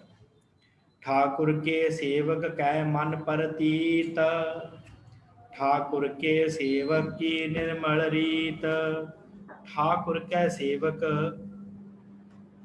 ਕੈ ਮਨ ਪ੍ਰਤੀਤ, ਪ੍ਰਤੀਤ ਭਰੋਸਾ। ਜਿਹੜਾ ਠਾਕੁਰ ਦਾ, ਵਾਹਿਗੁਰੂ ਦਾ ਸੇਵਕ ਹੁੰਦਾ ਉਹਦੇ ਮਨ 'ਚ ਭਰੋਸਾ ਹੁੰਦਾ ਕਿ ਮੈਨੂੰ ਇੱਕ ਨਾ ਇੱਕ ਦਿਨ ਪਰਮੇਸ਼ਰ ਜ਼ਰੂਰ ਮਿਲੇਗਾ। ਬੰਦਗੀ ਕਰਦਾ, ਨਾਮ ਜਪਦਾ। ਇਹ ਨਹੀਂ ਕਿ 10 ਦਿਨ ਬਾਣੀ ਪੜ੍ਹ ਕੇ ਕਹਿ ਦਿੰਦਾ ਕਿ ਨਹੀਂ ਹੋਇਆ ਤਾਂ ਪਤਾ ਨਹੀਂ ਪਰਮੇਸ਼ਰ ਮਿਲਣਾ ਕਿ ਨਹੀਂ, ਐਵੇਂ ਦੁਨੀਆ ਦੇ ਰਸਾਂ ਵੱਲੋਂ ਵੀ ਜਾਵਾਂਗੇ, ਛੱਡੋ ਠਾਂ। ਮਹਾਰਾਜ ਕਹਿੰਦੇ ਇਹਨੂੰ ਭਰੋਸਾ ਹੁੰਦਾ, ਆਪਣੇ ਗੁਰੂ ਤੇ ਭਰੋਸਾ ਹੁੰਦਾ ਕਿ ਜੇ ਗੁਰੂ ਨੇ ਕਿਹਾ ਹੈ ਕਿ ਬਾਣੀ ਪੜ੍ਹਨੀ ਹੈ ਤੇ ਪਰਮੇਸ਼ਰ ਦੀ ਪ੍ਰਾਪਤੀ ਹੁੰਦੀ ਹੈ, ਫਿਰ ਉਹ ਪੜ੍ਹਦਾ, ਪਿਆਰ ਦੇ ਨਾਲ ਪੜ੍ਹਦਾ। ਠਾਕੁਰ ਕੇ ਸੇਵਕ ਹੈ ਮਨ ਪ੍ਰਤੀਤ। ਮਹਾਰਾਜ ਕਹਿੰਦੇ ਉਹਦੇ ਅੰਦਰ ਪੂਰਾ ਭਰੋਸਾ ਹੁੰਦਾ ਹੈ। ਠਾਕੁਰ ਕੇ ਸੇਵਕ ਕੀ ਨਿਰਮਲ ਰੀਤ। ਫਿਰ ਉਹਦੀ ਰਹਿਣੀ ਜਿਹੜੀ ਹੁੰਦੀ ਹੈ ਨਾ, ਬੜੀ ਨਿਰਮਲ ਹੁੰਦੀ ਹੈ, ਪਵਿੱਤਰ ਹੁੰਦੀ ਹੈ। ਰੀਤ ਉਹਦੀ ਮਰਿਆਦਾ, ਉਹਦਾ ਰਹਿਣ ਸਹਿਣ ਉਹ ਬੜਾ ਨਿਰਮਲ ਹੁੰਦਾ। ਸਾਰਿਆਂ ਦੇ ਨਾਲ ਪਿਆਰ ਨਾਲ ਗੱਲ ਕਰਨੀ, ਹਰ ਕਿਸੇ ਨਾਲ ਪਿਆਰ ਦੇ ਨਾਲ ਮਿਲਾਪ ਵਰਤਨ ਰੱਖਣਾ, ਆਪਣੇ ਜੀਵਨ ਨੂੰ ਉੱਚਾ ਚੁੱਕਣ ਵੱਲ ਜਾਣਾ, ਪੁੱਠਿਆਂ ਪਾਸਿਆਂ ਵੱਲੋਂ ਆਪਣੀ ਪਿੱਠ ਕਰ ਲੈਣੀ, ਚੰਗੇ ਪਾਸੇ ਵੱਲ ਨੂੰ ਦੌੜਨਾ। ਮਾਰ ਕਹਿੰਦੇ ਉਹਦੀ ਇਹ ਨਿਰਮਲ ਰੀਤ ਹੁੰਦੀ ਹੈ। ਪ੍ਰਤੀਤ ਭਰੋਸਾ ਪੱਕਾ ਹੁੰਦਾ ਪਰਮੇਸ਼ਰ ਦੇ ਉੱਤੇ, ਤੇ ਫਿਰ ਨਿਰਮਲ ਰੀਤੀ ਉਹਦਾ ਰਹਿਣ ਸਹਿਣ ਜਿਹੜਾ ਉਹ ਨਿਰਮਲ ਹੁੰਦਾ। ਠਾਕੁਰ ਕੋ ਸੇਵਕ ਜਾਣੈ ਸੰਗ, ਠਾਕੁਰ ਕਾ ਸੇਵਕ ਨਾਮ ਕੈ ਰੰਗ। ਸਤਿਗੁਰ ਕਹਿੰਦੇ ਆ ਪਰਮੇਸ਼ਰ ਨੂੰ ਠਾਕੁਰ ਕੋ ਸੇਵਕ ਜਾਣੈ ਸੰਗ। ਉਹ ਸਦਾ ਹੀ ਆਪਣੇ ਅੰਗ ਸੰਗ ਵਾਹਿਗੁਰੂ ਨੂੰ ਜਾਣਦਾ ਕਿ ਪਰਮੇਸ਼ਰ ਮੇਰੇ ਅੰਗ ਸੰਗ ਹੈ, ਸਦਾ ਹੀ ਮੇਰੇ ਕੋਲ ਹੈ। ਪ੍ਰਭ ਕਾ ਸੇਵਕ ਨਾਮ ਕੈ ਰੰਗ। ਮਹਾਰਾਜ ਕਹਿੰਦੇ ਪ੍ਰਭੂ ਦਾ, ਵਾਹਿਗੁਰੂ ਦਾ ਸੇਵਕ ਜਿਹੜਾ ਨਾ ਨਾਮ ਦੇ ਰੰਗ 'ਚ ਰੰਗਿਆ ਰਹਿੰਦਾ, ਹਰ ਵੇਲੇ ਮਸਤ ਰਹਿੰਦਾ ਨਾਮ ਦੇ ਵਿੱਚ, ਬੰਦਗੀ ਕਰਦਾ ਰਹਿੰਦਾ, ਬਾਣੀ ਪੜ੍ਹਦਾ ਰਹਿੰਦਾ, ਕੰਮਕਾਰ ਦੇ ਵਿੱਚ ਆਪਣਾ ਹੱਥ ਹੁੰਦਾ ਹੈ ਤੇ ਧਿਆਨ ਪਰਮੇਸ਼ਰ ਵਿੱਚ ਹੁੰਦਾ, ਰੰਗਿਆ ਰਹਿੰਦਾ ਨਾਮ ਦੇ ਵਿੱਚ। ਸੇਵਕ ਕਉ ਪ੍ਰਭ ਪਾਲਣਹਾਰਾ, ਸੇਵਕ ਕੀ ਰਾਖੈ ਨਿਰੰਕਾਰ। ਸੇਵਕ ਕਉ ਪ੍ਰਭ ਪਾਲਣਹਾਰਾ, ਉਸ ਸੇਵਕ ਨੂੰ, ਉਸ ਵਾਹਿਗੁਰੂ ਨੂੰ ਪ੍ਰਭੂ ਪਰਮੇਸ਼ਰ ਅਕਾਲ ਪੁਰਖ ਪਾਲਣਹਾਰਾ ਹੈ, ਪਾਲਦਾ ਹੈ ਸੇਵਕ ਨੂੰ, ਹਰ ਥਾਂ ਉਹਦੀ ਰੱਖਿਆ ਕਰਦਾ। ਸੇਵਕ ਹੀ ਰਾਖੈ ਨਿਰੰਕਾਰ, ਉਹ ਨਿਰੰਕਾਰ ਪਰਮੇਸ਼ਰ ਆਪਣੇ ਸੇਵਕ ਦੀ ਰੱਖਿਆ ਕਰਦਾ। ਜਿੱਥੇ ਵੀ ਸੇਵਕ ਜਾਂਦਾ ਉੱਥੇ ਉਹਦੇ ਨਾਲ ਜਾਂਦਾ ਹੈ, ਕਿਉਂਕਿ ਜਦੋਂ ਅੰਗ ਸੰਗ ਹੀ ਜਾਣ ਲਿਆ ਪਰਮੇਸ਼ਰ ਨੂੰ, ਫਿਰ ਉਹਦੀ ਰੱਖਿਆ ਤੇ ਪਰਮੇਸ਼ਰ ਨੇ ਆਪ ਹੀ ਕਰਨੀ ਹੋਈ। ਸੇਵਕ ਕਉ ਪ੍ਰਭ ਪਾਲਣਹਾਰਾ, ਸੇਵਕ ਦੀ ਪਾਲਣਾ ਪੋਸ਼ਣਾ ਵੀ ਵਾਹਿਗੁਰੂ ਆਪ ਹੀ ਕਰਦਾ ਹੈ। ਸੇਵਕ ਹੀ ਰਾਖੈ ਨਿਰੰਕਾਰਾ, ਤੇ ਫਿਰ ਉਹਨੂੰ ਰੱਖਣਾ ਹਾਰ ਵੀ ਪਰਮੇਸ਼ਰ ਵਾਹਿਗੁਰੂ ਆਪ ਹੈ। ਸੋ ਸੇਵਕ ਜਿਸ ਦਇਆ ਪ੍ਰਭ ਧਾਰੈ, ਨਾਨਕ ਸੋ ਸੇਵਕ ਸਾਸ ਸਾਸ ਸਮਾਰੈ। ਸੇਵਕ ਸੋ ਸੇਵਕ ਜਿਸ ਦਇਆ ਪ੍ਰਭ ਧਾਰੇ। ਹੁਣ ਸੇਵਕ ਹੈ ਕੌਣ? ਹਰ ਕੋਈ ਸੇਵਕ ਬਣ ਜਾਂਦਾ ਹੈ। ਮਹਾਰਾਜ ਕਹਿੰਦੇ ਹਰ ਕੋਈ ਭਾਈ ਸੇਵਕ ਨਹੀਂ ਬਣਦਾ। ਸੋ ਸੇਵਕ ਜਿਸ ਦਇਆ ਪ੍ਰਭ ਧਾਰੇ, ਜਿਹਦੇ ਉੱਤੇ ਵਾਹਿਗੁਰੂ ਦਇਆ ਧਾਰਦਾ ਹੈ ਨਾ, ਜਿਹਦੇ ਉੱਤੇ ਕਿਰਪਾ ਕਰਦਾ, ਉਹੀ ਉਹਦਾ ਸੇਵਕ ਬਣਦਾ। ਹਰ ਜਣਾ ਖਣਾ ਉਹਦਾ ਸੇਵਕ ਨਹੀਂ ਬਣਦਾ। ਮਹਾਰਾਜ ਕਹਿੰਦੇ ਫਿਰ ਨਾਨਕ ਸੋ ਸੇਵਕ ਸਾਸ ਸਾਸ ਸਮਾਰੇ। ਮਹਾਰਾਜ ਕਹਿੰਦੇ ਫਿਰ ਉਹ ਜਿਹੜਾ ਸੇਵਕ ਬਣ ਜਾਂਦਾ, ਫਿਰ ਸਾਸ ਸਾਸ ਉਸ ਵਾਹਿਗੁਰੂ ਨੂੰ ਸਿਮਰਦਾ ਰਹਿੰਦਾ, ਉਸ ਪਰਮੇਸ਼ਰ ਨੂੰ ਯਾਦ ਕਰਦਾ ਰਹਿੰਦਾ, ਇੱਕ ਇੱਕ ਸਵਾਸ ਦੇ ਨਾਲ, ਜਿਹਦੇ ਉੱਤੇ ਦਇਆ ਕਰਕੇ ਜਿਹਨੂੰ ਸੇਵਕ ਹੋਣ ਦਾ ਗੁਣ ਪ੍ਰਾਪਤ ਹੋ ਜਾਂਦਾ, ਜਿਹੜਾ ਦਾਸ ਹੋ ਜਾਂਦਾ ਪਰਮੇਸ਼ਰ ਦਾ, ਸੇਵਕ ਹੋ ਜਾਂਦਾ। ਮਹਾਰਾਜ ਕਹਿੰਦੇ ਫਿਰ ਉਹ ਸਾਸ ਸਾਸ ਸਿਮਰਦਾ ਇਸ ਪਰਮੇਸ਼ਰ। ਆਪਣੇ ਜਨ ਕਾ ਪਰਦਾ ਢਾਕੈ, ਆਪਣੇ ਸੇਵਕ ਕੀ ਸਰ ਪਰ ਰੱਖੈ। ਮਹਾਰਾਜ ਕਹਿੰਦੇ ਆਪਣੇ ਜਿਹੜਾ ਜਨ ਹੁੰਦਾ ਹੈ, ਸੇਵਕ ਹੁੰਦਾ ਹੈ, ਉਹਦਾ ਪਰਦਾ ਢੱਕ ਲੈਂਦਾ ਪਰਮੇਸ਼ਰ। ਜੇ ਕਿਤੇ ਕੋਈ ਕਿਸੇ ਤਰ੍ਹਾਂ ਦਾ ਸਾਧ ਸੰਗਤ ਕੋਈ ਤੇ ਕਸ਼ਟ ਵੀ ਆਉਂਦਾ ਹੈ ਨਾ, ਤੇ ਉਹ ਵੀ ਪਰਮੇਸ਼ਰ ਜਿਹੜਾ ਹੈ ਨਾ ਉਹਦਾ ਕਸ਼ਟ ਦੂਰ ਕਰ ਦਿੰਦਾ। ਕੋਈ ਵੀ ਕਸ਼ਟ ਆਵੇ ਤੇ ਉਹ ਪਰਮੇਸ਼ਰ ਪਰਦਾ ਢੱਕ ਲੈਂਦਾ ਹੈ ਆਪਣੇ ਸੇਵਕ ਦਾ, ਆਪਣੇ ਜਨ ਦਾ, ਉਹਦੀ ਰੱਖਿਆ ਕਰਦਾ ਹੈ, ਪਰਦਾ ਢੱਕ ਲੈਂਦਾ। ਉਹਦੀ ਸੰਸਾਰ ਵਿੱਚ ਵੀ ਇੱਜ਼ਤ ਰਹਿ ਜਾਂਦੀ ਹੈ, ਦਰਗਾਹ ਦੇ ਵਿੱਚ ਵੀ ਉਹਦੀ ਇੱਜ਼ਤ ਪੱਤ ਢੱਕਣ ਵਾਲਾ ਹੈ ਪਰਮੇਸ਼ਰ। ਆਪਣੇ ਸੇਵਕ ਕੀ ਸਰ ਪਰ ਰਾਖੈ। ਮਹਾਰਾਜ ਕਹਿੰਦੇ ਆਪਣੇ ਸੇਵਕ ਦੀ, ਆਪਣੇ ਪਿਆਰੇ ਦੀ ਜਿਹੜਾ ਪਰਮੇਸ਼ਰ ਹੈ ਸਰ ਪਰ ਰਾਖੈ, ਭਾਵ ਜ਼ਰੂਰ ਬਰ ਜ਼ਰੂਰ, ਜਦੋਂ ਲੋੜ ਪੈਂਦੀ ਹੈ ਉਦੋਂ ਰੱਖਿਆ ਕਰਦਾ ਹੈ। ਜਦੋਂ ਵੀ ਸਰ ਪਰ, ਹਰ ਵੇਲੇ ਜਦੋਂ ਵੀ ਸੇਵਕ ਨੂੰ ਲੋੜ ਪੈਂਦੀ ਹੈ ਉਹ ਆਵਾਜ਼ ਦਿੰਦਾ ਤੇ ਉਸੇ ਵੇਲੇ ਪਰਮੇਸ਼ਰ ਉਹਦੀ ਰੱਖਿਆ ਕਰਦਾ। ਇਸ ਕਰਕੇ ਮਹਾਰਾਜ ਕਹਿੰਦੇ ਆ ਆਪਣੇ ਸੇਵਕ ਕੀ ਸਰ ਪਰ ਰੱਖੇ। ਆਪਣੇ ਸੇਵਕ ਦੀ ਪਰਮੇਸ਼ਰ ਲੱਜ ਪੱਤ ਜਿਹੜੀ ਹੈ ਉਹ ਰੱਖਦਾ ਹੈ। ਆਪਣੇ ਦਾਸ ਕੋ ਦੇ ਵਡਾਈ, ਆਪਣੇ ਸੇਵਕ ਵਾਹਿਗੁਰੂ, ਆਪਣੇ ਸੇਵਕ ਕੋ ਨਾਮ ਜਪਾਈ। ਆਪਣੇ ਦਾਸ ਕੋ ਦੇ ਵਡਾਈ, ਆਪਣੇ ਦਾਸ ਨੂੰ ਜਿਹੜਾ ਉਹਦਾ ਪਰਮੇਸ਼ਰ ਦਾ ਦਾਸ ਬਣ ਗਿਆ, ਉਹ ਸਾਧ ਸੰਗਤ ਆਪਣੇ ਦਾਸ ਕੋ ਦੇ ਵਡਾਈ, ਉਹਨੂੰ ਸ਼ੋਭਾ ਦੇ ਦਿੰਦਾ ਹੈ, ਵਡਿਆਈ ਦੇ ਦਿੰਦਾ ਹੈ। ਸਾਧ ਸੰਗਤ ਦਾਸ ਬਣਨਾ ਬੜਾ ਔਖਾ ਹੁੰਦਾ ਹੈ, ਸੇਵਕ ਬਣਨਾ ਬਹੁਤ ਔਖਾ ਹੁੰਦਾ ਹੈ। ਦਾਸ ਸ਼ਬਦ ਜਿਹੜਾ ਹੈ ਨਾ ਸਾਧ ਸੰਗਤ, ਇਹ ਪੁਰਾਣੇ ਸਮਿਆਂ 'ਚ ਗੁਲਾਮ ਖਰੀਦੇ ਜਾਂਦੇ ਸੀ ਤੇ ਵੇਚੇ ਜਾਂਦੇ ਸੀ, ਤੇ ਉਹ ਦਾਸ ਪ੍ਰਥਾ ਉੱਥੋਂ ਚੱਲੀ ਹੈ। ਤੇ ਉਹ ਦਾਸ ਜਿਹੜੇ ਹੁੰਦੇ ਸੀ ਉਹਨਾਂ ਨੂੰ ਮੰਡੀ 'ਚ ਵਿਕਣ ਵਾਸਤੇ ਲੈ ਕੇ ਜਾਂਦੇ ਸੀ, ਤੇ ਉਹ ਫਿਰ ਜਿਹੜਾ ਦਾਸ ਹੁੰਦਾ ਸੀ ਉਹ ਬਿਨਾਂ ਤਨਖਾਹ ਲਏ ਆਪਣੇ ਮਾਲਕ ਦੇ ਕੋਲ ਉਹਨੇ ਕੰਮ ਕਰਨਾ ਹੁੰਦਾ ਸੀ, ਜੋ ਵੀ ਉਹਨੇ ਕਹਿਣਾ ਉਹੀ ਉਹਨੂੰ ਕਰਨਾ ਪੈਂਦਾ ਸੀ। ਤੇ ਅਸਲ ਤੋਂ ਦਾਸ ਹੁੰਦਾ ਕੌਣ ਹੈ? ਕਹਿੰਦੇ ਕਿ ਇੱਕ ਦ੍ਰਿਸ਼ਟਾਂਤ ਦਿੰਦੇ ਹੁੰਦੇ ਆ ਕਿ ਇੱਕ ਵਾਰੀ ਕਿਸੇ ਮੰਡੀ 'ਚ ਦਾਸ ਵਿਕਣ ਵਾਸਤੇ ਆਏ, ਇੱਕ ਸ਼ਾਹੂਕਾਰ ਦਾਸ ਖਰੀਦਣ ਵਾਸਤੇ ਚਲਾ ਗਿਆ। ਉਹ ਖਰੀਦਣ ਚਲਾ ਗਿਆ, ਜਦੋਂ ਉਹ ਗਿਆ ਤੇ ਉਹਨੇ ਜਾ ਕੇ ਸਾਧ ਸੰਗਤ ਵੇਖਿਆ, ਮੰਡੀ 'ਚ ਪਹਿਲੇ ਕੋਲ ਗਿਆ, ਪੁੱਛਦਾ, ਕਹਿੰਦਾ ਕਿ ਦਾਸ ਨੂੰ ਕਹਿੰਦਾ ਕੀ ਕੰਮ ਕਰੇਗਾ? ਕਹਿੰਦਾ ਮੈਂ ਜੋ ਤੁਸੀਂ ਕਹੋਗੇ ਕੱਪੜੇ ਧੋ ਲਾਂਗਾ, ਤੁਹਾਡੇ ਭਾਂਡੇ ਮਾਂਜਾਂਗਾ, ਘਰ ਦੇ ਕੰਮ ਕਰਾਂਗਾ, ਜੇ ਤੁਸੀਂ ਦੁਕਾਨ ਹੱਟੀ ਤੇ ਲੈ ਜਾਓਗੇ ਉੱਥੇ ਕੰਮ ਕਰਾਂਗਾ। ਉਹ ਕਹਿੰਦਾ ਨਹੀਂ, ਇਹ ਵੀ ਦਾਸ ਨਹੀਂ ਚੰਗਾ, ਇਹਨੂੰ ਵੀ ਨਹੀਂ ਲੈਣਾ। ਦੂਸਰੇ ਕੋਲ ਗਿਆ, ਕਹਿੰਦਾ ਦਾਸ ਵੇਚਣਾ? ਕਹਿੰਦਾ ਹਾਂਜੀ ਵੇਚਣਾ। ਦਾਸ ਨੂੰ ਪੁੱਛਦਾ, ਕਹਿੰਦਾ ਜੀ ਕੀ ਕੰਮ ਕਰੇਗਾ? ਉਹ ਕਹਿੰਦਾ ਜੋ ਤੁਸੀਂ ਕਹੋਗੇ ਉਹੀ ਕਰਾਂਗਾ, ਮੈਂ ਇਹ ਕਰਾਂਗਾ, ਮੈਂ ਉਹ ਕਰਾਂ, ਮੈਂ ਵੀ ਕਰ ਲੈਣਾ, ਉਹ ਵੀ ਕਰ ਲੈਣਾ। ਕਹਿੰਦਾ ਠੀਕ ਹੈ, ਪਰ ਮੈਂ ਤੈਨੂੰ ਵੀ ਨਹੀਂ ਖਰੀਦਣਾ। ਤੀਸਰੇ ਕੋਲ ਗਿਆ, ਕਹਿੰਦਾ ਭਾਈ ਦਾਸ ਵੇਚਣਾ? ਕਹਿੰਦਾ ਹਾਂਜੀ ਦਾਸ ਵੇਚਣਾ। ਪੁੱਛਿਆ ਦਾਸ ਨੂੰ, ਕਹਿੰਦਾ ਕੀ ਕੰਮ ਕਰੇਗਾ? ਉਹ ਕਹਿੰਦਾ ਕੁਝ ਵੀ ਨਹੀਂ ਕਰਾਂਗਾ। ਕਹਿੰਦਾ ਕੁਝ ਵੀ ਨਹੀਂ ਕਰਾਂਗਾ? ਕਹਿੰਦਾ ਆ ਜਾ, ਮੈਂ ਤੈਨੂੰ ਹੀ ਖਰੀਦਣਾ। ਉਹ ਜਿਹੜੇ ਪਿੱਛੇ ਦੋ ਸਨ ਉਹ ਕਹਿੰਦੇ ਤੂੰ ਸਾਨੂੰ ਕਿਉਂ ਨਹੀਂ ਖਰੀਦਿਆ, ਇਹਨੂੰ ਕਿਉਂ ਖਰੀਦਿਆ? ਇਹਦੇ ਕਹਿੰਦਾ ਮੈਂ ਕੁਝ ਵੀ ਨਹੀਂ ਕਰਾਂਗਾ। ਕਹਿੰਦੇ ਦਾਸ ਹੁੰਦਾ ਹੀ ਉਹ ਹੈ ਜਿਹੜਾ ਕਵੇ ਕਿ ਮੈਂ ਕੁਝ ਨਹੀਂ ਕਰ ਸਕਦਾ, ਬਸ ਜੋ ਕਰਵਾਏਗਾ ਤੂੰ ਹੀ ਕਰਵਾਏਗਾ, ਮੈਂ ਤੇ ਕੁਝ ਵੀ ਨਹੀਂ ਕਰ ਸਕਦਾ। ਤੁਸੀਂ ਤੇ ਪਹਿਲੋਂ ਕਹਿ ਦਿੱਤਾ ਉਹ ਹੀ ਕਰਾਂਗੇ, ਉਹ ਵੀ ਕਰਾਂਗੇ। ਤੇ ਮੇਰੀ ਮਰਜ਼ੀ ਤੋਂ ਬਿਨਾਂ, ਕਹਿੰਦਾ ਜਿਹੜਾ ਪਰਮੇਸ਼ਰ ਦੀ ਮਰਜ਼ੀ ਤੋਂ ਬਿਨਾਂ ਜਿਹੜਾ ਨਾ ਚੱਲੇ, ਅਸਲ ਦਾਸ ਉਹ ਹੁੰਦਾ ਜਿਹੜਾ ਕਹਿੰਦਾ ਮਹਾਰਾਜ ਮੈਂ ਕਰ ਹੀ ਕੁਛ ਨਹੀਂ ਸਕਦਾ, ਤੁਸੀਂ ਜੋ ਕਹੋਗੇ ਮਹਾਰਾਜ ਮੈਂ ਉਹੀ ਕਰਨ ਦੇ ਸਮਰੱਥ ਹੈ, ਮੇਰੇ ਕੋਲ ਤੇ ਇੰਨਾ ਵੀ ਤਾਕਤ ਨਹੀਂ ਹੈਗੀ ਤੇ ਮੈਂ ਇੱਕ ਪੈਰ ਵੀ ਚੱਲ ਸਕਾਂ। ਅਸਲ ਦਾਸ ਇਹ ਹੁੰਦਾ ਹੈ ਸਾਧ ਸੰਗਤ, ਅਸਲ ਸੇਵਕ ਉਹ ਹੁੰਦਾ ਹੈ ਜਿਹੜਾ ਪਰਮੇਸ਼ਰ ਦੀ ਮਰਜ਼ੀ ਤੋਂ ਬਿਨਾਂ ਚੱਲੇ ਹੀ ਨਾ। ਆਪਣੇ ਦਾਸ ਕੋ ਦੇ ਵਡਾਈ। ਮਹਾਰਾਜ ਕਹਿੰਦੇ ਫਿਰ ਉਸ ਦਾਸ ਨੂੰ, ਉਸ ਸੇਵਕ ਨੂੰ ਪਰਮੇਸ਼ਰ ਵਾਹਿਗੁਰੂ ਵਡਿਆਈ ਦਿੰਦਾ ਹੈ। ਆਪਣੇ ਦਾਸ ਕੋ ਦੇ ਵਡਿਆਈ, ਫਿਰ ਆਪਣੇ ਸੇਵਕ ਕੋ ਨਾਮ ਜਪਾਈ। ਫਿਰ ਉਹਨੂੰ ਆਪਣੇ ਸੇਵਕ ਨੂੰ ਨਾਮ ਜਪਾਉਂਦਾ, ਆਪਣੇ ਸੇਵਕ ਕੋ ਨਾਮ ਜਪਾਈ। ਆਪਣੇ ਸੇਵਕ ਕੀ ਆਪ ਪਤ ਰੱਖੈ, ਤਾਂ ਕਿ ਗਤ ਮਿਤ ਕੋਈ ਨਾ ਲਾਖੇ। ਮਹਾਰਾਜ ਕਹਿੰਦੇ ਆਪਣੇ ਸੇਵਕ ਦੀ, ਆਪਣੇ ਪਿਆਰੇ ਦੀ ਉਹ ਆਪ ਪਤ ਰੱਖਦਾ ਹੈ। ਕੋਈ ਵੀ ਕਸ਼ਟ ਆਉਂਦਾ ਹੈ ਉਹਦੀ ਲੱਜ ਪਤ ਰੱਖਦਾ ਹੈ, ਤਾਂ ਕਿ ਗਤ ਮਿਤ ਕੋਈ ਨਾ ਜਾਣੈ। ਮਹਾਰਾਜ ਕਹਿੰਦੇ ਉਸ ਪਰਮੇਸ਼ਰ ਦੀ ਵਾਹਿਗੁਰੂ, ਤਾਂ ਕਿ ਗਤ ਮਿਤ ਕੋਈ ਨਾ ਲੱਖ ਹੈ। ਮਹਾਰਾਜ ਕਹਿੰਦੇ ਉਸ ਪਰਮੇਸ਼ਰ ਦੀ ਵਾਹਿਗੁਰੂ ਜੀ ਦੀ ਗਤ ਮਿਤ ਮਰਿਆਦਾ ਹੈ, ਉਹਦੀ ਜਿਹੜੀ ਗਤ ਹੈ ਪ੍ਰਾਪਤੀ ਬਾਰੇ ਹੈ, ਜੋ ਵੀ ਉਸ ਨੂੰ ਕੋਈ ਲੱਖ ਹੈ ਭਾਵ ਜਾਣ ਨਹੀਂ ਸਕਦਾ ਕਿ ਪਰਮੇਸ਼ਰ ਨੇ ਕਿਵੇਂ ਆਪਣੇ ਸੇਵਕ ਦੀ ਪੱਤ ਰੱਖਣੀ ਹੈ, ਕਿਵੇਂ ਉਹਨੂੰ ਨਾਮ ਜਪਾਉਣਾ ਹੈ, ਕਿਵੇਂ ਉਹਨੂੰ ਵਡਿਆਈ ਦੇਣੀ ਹੈ, ਕਿਵੇਂ ਉਹਦਾ ਪਰਦਾ ਕੱਜਣਾ ਹੈ। ਮਹਾਰਾਜ ਕਹਿੰਦੇ ਇਹ ਸਾਰੀ ਗਤ ਮਿਤ ਕੋਈ ਨਾ ਲੱਖ ਹੈ, ਹੋਰ ਨਹੀਂ ਕੋਈ ਜਾਣ ਸਕਦਾ, ਉਹ ਵਾਹਿਗੁਰੂ ਆਪ ਹੀ ਜਾਣਦਾ। ਤਾਂ ਕਿ ਗਤ ਮਿਤ ਕੋਈ ਨਾ ਲੱਖੈ, ਪ੍ਰਭ ਕੇ ਸੇਵਕ ਕਉ ਕੋ ਨਾ ਪਹੁੰਚੈ। ਪ੍ਰਭ ਕੇ ਸੇਵਕ ਊਚ ਤੇ ਊਚੇ। ਪ੍ਰਭ ਕੇ ਸੇਵਕ ਕਉ, ਕੱਕਾ ਕਨੌੜਾ ਊੜੇ ਅੰਕੜ ਕਉ, ਕੋ ਕੱਕੇ ਹੋੜਾ ਕੋ, ਦੋ ਸ਼ਬਦ ਨੇ, ਥੋੜਾ ਜਿਹਾ ਫਰਕ ਹੈ। ਪ੍ਰਭ ਕੇ ਸੇਵਕ ਕਉ ਕੋ ਨਾ ਪਹੁੰਚੇ। ਮਹਾਰਾਜ ਕਹਿੰਦੇ ਜੋ ਪ੍ਰਭੂ ਦੇ ਸੇਵਕ ਹੁੰਦੇ ਆ, ਜੋ ਵਾਹਿਗੁਰੂ ਦੇ ਪਿਆਰੇ ਹੁੰਦੇ ਆ, ਪ੍ਰਭ ਕੇ ਸੇਵਕ ਕਉ, ਉਹਦੇ ਤੱਕ ਕੋ ਨਾ ਪਹੁੰਚੇ। ਮਹਾਰਾਜ ਨੇ ਕੋਈ ਵੀ ਉਹਦੇ ਬਰਾਬਰ ਨਹੀਂ ਪਹੁੰਚ ਸਕਦਾ, ਭਾਵੇਂ ਦੁਨੀਆ ਦਾ ਜਿੰਨਾ ਮਰਜ਼ੀ ਵੱਡਾ ਰਾਜਾ ਹੋਵੇ, ਭਾਵੇਂ ਦੁਨੀਆ ਦਾ ਜਿੰਨਾ ਮਰਜ਼ੀ ਧਨ ਦੌਲਤ ਵਾਲਾ ਮਨੁੱਖ ਹੋਵੇ, ਪਰ ਨਾਮ ਜਪਣ ਵਾਲੇ ਸੇਵਕ ਦੇ ਬਰਾਬਰ ਉਹਦੀ ਕੋਈ ਪਹੁੰਚ ਨਹੀਂ ਹੁੰਦੀ।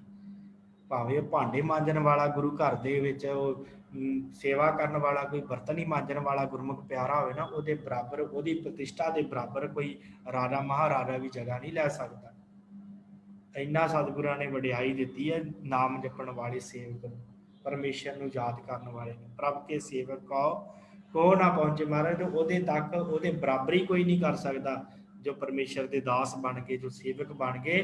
ਪ੍ਰਭ ਕੇ ਸੇਵਕ ਊਚ ਤੇ ਉੱਚੇ। ਮਹਾਰਾਜ ਕਹਿੰਦੇ ਉੱਚੇ ਤੋਂ ਉੱਚੇ ਹਨ ਪ੍ਰਭੂ ਦੇ ਸੇਵਕ, ਕਿਉਂਕਿ ਪਰਮੇਸ਼ਰ ਉੱਚਾ ਹੈ ਤੇ ਇਹ ਪਰਮੇਸ਼ਰ ਦੇ ਕੋਲ ਰਹਿਣ ਵਾਲੇ ਉਹਦੇ ਸੇਵਕ ਵੀ ਉੱਚੇ ਹਨ। ਪ੍ਰਭ ਕੇ ਸੇਵਕ ਊਚ ਤੇ ਉੱਚੇ, ਉੱਚਿਆਂ ਤੋਂ ਵੀ ਉੱਚੇ ਹਨ। ਲੋਕ ਆਪਣੇ ਆਪ ਨੂੰ ਉੱਚੇ ਕਹਿੰਦੇ ਹੋਣਗੇ, ਪਰ ਜਿਹੜੇ ਨਾਮ ਜਪਣ ਵਾਲੇ, ਸੇਵਾ ਸਿਮਰਨ ਬੰਦਗੀ ਕਰਨ ਵਾਲੇ ਆ, ਉਹ ਮਹਾਰਾਜ ਕਹਿੰਦੇ ਉੱਚੇ ਤੋਂ ਵੀ ਉੱਚੇ ਹਨ। ਭਾਈ ਸਿੱਖੋ, ਉਹ ਬਹੁਤ ਉੱਚੇ ਹਨ।